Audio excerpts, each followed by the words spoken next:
23-year-old Half-Life Blue Shift expansion pack finally has a community-made remake. If you don't know, Half-Life Blue Shift follows the story of a security guard called Barney Calhoun, who you later see in Half-Life 2. And Black Mesa Blue Shift by the HECU Collective team is a very good remake to say the least. Blue Shift is considered one of the weaker of the 3 main Half-Life games, but the original Half-Life and Opposing Force are very hard to live up to. But ignoring that, this remake's been executed very well. When it comes to the Half-Life games, one of my favorite things to do is look through the introduction chapters to mess around with NPCs and see how much detail there is. And they've done a great job with the interactions and attention to detail. Right off the bat, you see this little Valve Easter egg with a coffee advert. And the tram sequence has a load of unique interactions with NPCs and loads of detail. My favorite being the remake of the food court, which was my favorite part of the tram ride in the original Blue Shift. I hope you can see from these clips that this section alone has an insane amount of detail. And this is something that a lot of players won't even notice or will look at for about 10 seconds. So you can tell that they've put a lot of love into this remake.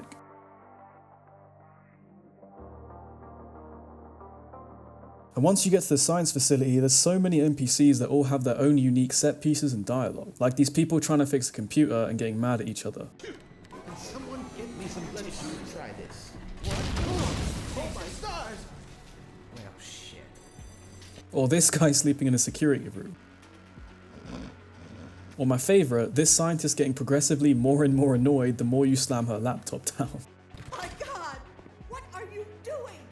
And there's really so many more, like I could go on for a very long time. They've also included some animations with a couple of these interactions. For example, at the start of the game, when Barney's locked out, you can keep knocking on this door and piss the other security guard off. Some of these animations do feel a little bit jarring though, because they stop you from moving since they control your camera. And I'm not a huge fan of seeing them in a Half-Life game, but this is a bit of a non-issue, and you can just choose to not do most of them. And this is what I love about these sections. You're not forced to do anything, but if you're someone like me who loves interacting with the NPCs, you can definitely do that. And this remake's done a great job. It's just taking what the original expansion pack had and improved on it. And I'm sure you can tell, but visually it looks amazing, just like Black Mesa looks amazing. Here's a quick before and after with the original Blue Shift so you can see how different it really is.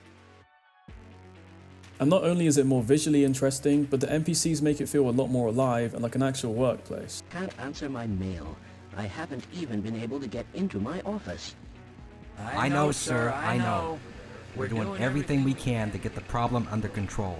Pair that with the amazing new soundtrack and you have a very well executed remake. This section then follows the same storyline of needing to go help some scientists with an elevator. Here the game teaches the player how to play and use the controls without being evasive or annoying, which is something a lot of AAA studios fail to achieve to this day.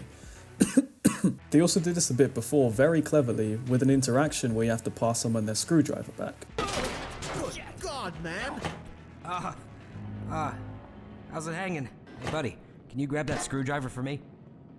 Hey, thanks buddy. I owe you one. And it just gets better and better from here, but I don't want to spoil how good the atmosphere is in the elevator sequence after this, so you should go check that out yourself. Skipping to the sections with action and gunplay, they've done a very good job here too. The guns have their own unique animations, and they feel good to use. Whenever I play Half-Life mods, I always hope that the shotgun's punchy, and to be honest, the shotgun in this mod isn't the punchiest, but it still feels super satisfying to use. The SMG feels accurate, it doesn't jump around too much, and just like the shotgun, doesn't feel that punchy, but again, very satisfying to use. And I prefer it a lot more to the Black Mesa SMG. And the game doesn't stop there with the immersion and attention to detail either. The section where the military accidentally take you into their train cargo with a rocket launcher has so much good dialogue and it just feels very real. And again, through gameplay, it teaches you exactly how to use a rocket launcher after this. I also like these laser sights that the enemies have. Since they were so far away in this part, I really struggled to see where I was being shot from and it actually really helped. And if that somehow wasn't enough for you, there's also a mini boss fight after with this vehicle. Even with all this amazing detail, I think you'll be surprised to hear this game's still not finished and it's actually in an early access state. They're in the process of remaking the Zen chapter called Focal Point and actually looks really good. Here's a before and after the HECU Collective team included in one of their gameplay trailers.